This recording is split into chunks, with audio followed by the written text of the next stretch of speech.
ಎಲ್ರಿಗೂ ನಮಸ್ಕಾರ. ನನ್ನ ಹೆಸರು ಸಾಗರ್. ರುಚಿ ಅಭಿನವ ಯೂಟ್ಯೂಬ್ ಚಾನಲ್ಗೆ ಆತ್ಮೀಯವಾದ ಪ್ರೀತಿಯ ಸ್ವಾಗತ, ಸುಸ್ವಾಗತ. ಫ್ರೆಂಡ್ಸ್, ಇವತ್ತು ಜಾಕ್ ಫ್ರೂಟ್ ತಗೊಂಡು ಬಂದಿದೆ, ಹಲಸಿನ ಹಣ್ಣು ತಗೊಂಡು ಬಂದಿದೆ. ಹಲಸಿನ ಹಣ್ಣಲ್ಲಿ ಇವತ್ತು ಒಂದು ಸಿಂಪಲ್ ಆಗಿರುವಂತಹ Jack fruit dry fruit salad ಯಾವ ಥರ ಮಾಡೋದು ಅಂತ ತೋರಿಸ್ಕೊಡ್ತೀನಿ. ತುಂಬ ಡಿಲಿಷಿಯಸ್ ಆಗಿರುತ್ತೆ ಮತ್ತು ಕ್ವಿಕ್ಕಾಗಿ ಈ ಒಂದು ರೆಸಿಪಿನ ಮಾಡ್ಬೋದು. ಯಾವ ಥರ ಮಾಡೋದು ಇವಾಗ ತೋರಿಸ್ಕೊಡ್ತೀನಿ. ಬನ್ನಿ.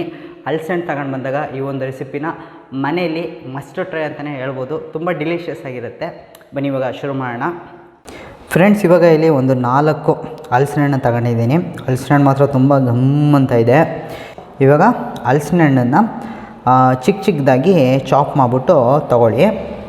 ಇವಾಗ ಇಲ್ಲಿಗೆ ಸಣ್ಣದಾಗಿ ಕಟ್ ಮಾಡಿರುವಂತಹ ಖರ್ಜೂರವನ್ನು ಸೇರಿಸ್ಕೊಳ್ಳಿ. ನೆಕ್ಸ್ಟು ಬಾದಾಮಿ, ಗೋಡಂಬಿ ಇದನ್ನು ಕೂಡ ಈ ಥರ ಸಣ್ಣದಾಗಿ ಕಟ್ ಮಾಡಿಬಿಟ್ಟು ಸೇರಿಸ್ಕೊಳ್ಳಿ. ಅದಾದಮೇಲಿಂದ ದ್ರಾಕ್ಷಿ, ಒಣ ದ್ರಾಕ್ಷಿಯನ್ನು ಕೂಡ ಸೇರಿಸ್ಕೊಳ್ಳಿ. ಮತ್ತು ಒಂದೆರಡು ಏಲಕ್ಕಿನ ಕುಟ್ಬಿಟ್ಟು ಪುಡಿ ಮಾಡ್ಕೊಂಡಿದೆ. ಏಲಕ್ಕಿ ಪುಡಿನೂ ಕೂಡ ಇವಾಗ ಇಲ್ಲಿಗೆ ಸೇರಿಸ್ಕೊಳ್ಳಿ.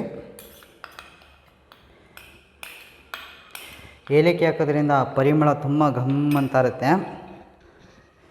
ಮತ್ತು ಒಂದು 1/4 ಪೀಸಷ್ಟು ಕೊಬ್ಬರಿನೂ ಕೂಡ ತುರಿದ್ಬಿಟ್ಟು ತೊಗೊಂಡಿದ್ದೀನಿ. ಇವಾಗ ಕೊಬ್ಬರಿ ತುರಿನೂ ಕೂಡ ಸೇರಿಸ್ಕೊಳ್ಳಿ. ನಂತರದಲ್ಲಿ ತುಪ್ಪ 1 2 ಚಮಚ ತುಪ್ಪನೂ ಕೂಡ ಹಾಕಿ, ಅದಾದಮೇಲಿಂದ ಬೆಲ್ಲದ ಪೌಡರ್ನು ಕೂಡ ಸೇರಿಸ್ಕೊಳ್ತಾ ಇದ್ದೀನಿ. 1 2 3 ಚಮಚ ಬೆಲ್ಲದ ಪೌಡರ್ ಹಾಕಿದ್ದೀನಿ. ಇದಿಷ್ಟನ್ನು ಕೂಡ ಚೆನ್ನಾಗಿ ಮಿಕ್ಸ್ ಮಾಡಿ. ಪರಿಮಳ ಮಾತ್ರ ತುಂಬ ಗಮ್ಮಂತ ಇದೆ. ಚೆನ್ನಾಗಿ ಮಿಕ್ಸ್ ಮಾಡಿ. ಬೆಲ್ಲ ಹಾಕಿರ್ತೀವಲ್ಲ, ಬೆಲ್ಲ ಚೆನ್ನಾಗಿ ಹೊಂದ್ಕೊಳ್ಬೇಕು ಮತ್ತು ಬೆಲ್ಲ ಕರಗಬೇಕು. ನಾನಿಲ್ಲಿ ಬೆಲ್ಲದ ಪೌಡರ್ ಹಾಕಿರೋದ್ರಿಂದ ಜಾಸ್ತಿ ಟೈಮ್ ತಗೊಳ್ಳಲ್ಲ, ಬೇಗನೆ ಕರಗಿಬಿಡುತ್ತೆ. ಈ ಥರ ಚೆನ್ನಾಗಿ ಮಿಕ್ಸ್ ಮಾಡಿಬಿಟ್ಟು ಸ್ವಲ್ಪ ಟೈಮ್ ಅದನ್ನ ಸೆಟ್ ಆಗಿಬಿಡಿ. ಆವಾಗ ಅದು ಚೆನ್ನಾಗಿ ಹೊಂದ್ಕೊಳ್ಳುತ್ತೆ. ಪರಿಮಳ ಮಾತ್ರ ತುಂಬ ಗಮ್ಮಂತ ಇದೆ. ಇವಾಗ ರೆಡಿಯಾಗಿದೆ. Jack fruit dry fruit salad ತಯಾರಾಗಿದೆ. ಇವಾಗ ಸರ್ವಿಂಗ್ ತಗೊಳ್ಳೋಣ. ಇವಾಗ ಟೇಸ್ಟ್ ನೋಡ್ಬಿಟ್ಟು ಹೇಳ್ತೀನಿ ಯಾವ ಥರ ಇದೆ ಅಂತ. ನೋಡಿ ಎಷ್ಟು ಚೆನ್ನಾಗಿ ಕಾಣಿಸ್ತಾ ಇದೆ. ಒಂದಿನ ನಮ್ಮ ಮನೆಗೆ ಗೆಸ್ಟ್ ಬಂದಿದ್ದರು. ಸುಮಾರು 10:30-11 ಗಂಟೆ ಟೈಮ್ ಆಗಿತ್ತು. ಬ್ರೇಕ್ಫಾಸ್ಟ್ ಮಾಡಿ ಅಂತ ಹೇಳಿದೆ. ಇಲ್ಲ ಅಪ್ಪ, ಇವಾಗ ತಾನೇ ಬ್ರೇಕ್ಫಾಸ್ಟ್ ಆಗಿದೆ, ಬ್ರೇಕ್ಫಾಸ್ಟ್ ಬೇಡ ಅಂತ ಹೇಳಿದ್ರು. ಹಂಗೆ ನಾನು ನೋಡಬೇಕಾದ್ರೆ ಮನೇಲಿ ಹಲಸಿನ ಹಣ್ಣು ಇತ್ತು.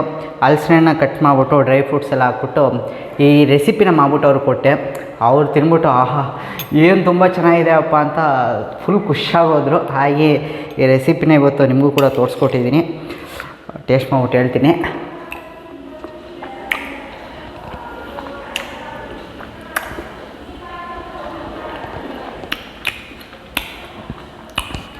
ಮೈಂಡ್ ಬ್ಲೋವಿಂಗ್, ತುಂಬ ಚೆನ್ನಾಗಿದೆ.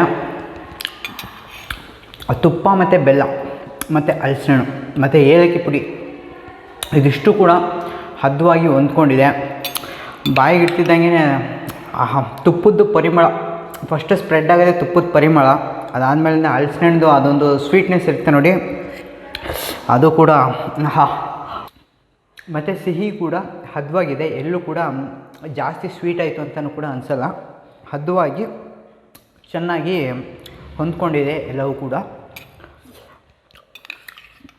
ಏಲಕ್ಕಿದು ಪರಿಮಳ ಹಂಗೆ ಬರ್ತಾ ಇರುತ್ತೆ. ಚೆನ್ನಾಗಿದೆ ಫ್ರೆಂಡ್ಸ್. ಸಣ್ಣದಾಗಿ ಹೊಟ್ಟೆ ಹಸು ಸ್ಟಾರ್ಟ್ ಆಗುತ್ತೆ ನೋಡಿ. ಆ ಟೈಮಲ್ಲಿ ಒಂದು ಬೌಲ್ ಈ ಒಂದು ಜಾಕ್ ಫ್ರೂಟ್ ಡ್ರೈ ಫ್ರೂಟ್ ಸಲಾಡ್ನ ತಿನ್ಬಿಡಿ. ಫುಲ್ ಎನರ್ಜಿ ರೀಲೋಡ್ ಆಗಿಬಿಡುತ್ತೆ. ತುಂಬ ಡಿಲಿಷಿಯಸ್ ಆಗಿದೆ ಮತ್ತು ನ್ಯೂಟ್ರಿಷಿಯಸ್ ಆಗೂ ಕೂಡ ಇದೆ. ಮತ್ತು ಕಾಂಪಿಟೇಷನ್ ಮಾಡ್ತಾಯಿರ್ತಾರೆ ನೋಡಿ, ಕುಕ್ ವಿತೌಟ್ ಫೈರ್, ಬೆಂಕಿ ರಹಿತ ಅಡುಗೆಗಳು. ಆ ಥರ ಕಾಂಪಿಟೇಷನ್ ನಡೆಸಿದಾಗಲೂ ಕೂಡ ಈ ಥರ ಅದ್ಭುತವಾಗಿರೋಂತಹ ಫ್ರೂಟ್ ಸಲಾಡ್ನ ಮಾಡ್ಬೋದು. ಚೆನ್ನಾಗಿರುತ್ತೆ. ಫ್ರೆಂಡ್ಸ್, ಇನ್ನೂ ನಮ್ಮ ಚಾನಲ್ನ ಸಬ್ಸ್ಕ್ರೈಬ್ ಮಾಡ್ಕೊಂಡಿಲ್ಲ ಅಂದರೆ ಈ ಕೂಡಲೇ ಸಬ್ಸ್ಕ್ರೈಬ್ ಮಾಡ್ಕೊಳ್ಳಿ. ವಿಡಿಯೋನ ಲೈಕ್ ಮಾಡಿ ಮತ್ತು ಶೇರು ಕೂಡ ಮಾಡಿ. ಮತ್ತೊಂದು ರೆಸಿಪಿಲಿ ನಾನು ನಿಮ್ಮನ್ನು ಭೇಟಿ ಮಾಡ್ತೀನಿ. ಧನ್ಯವಾದಗಳು.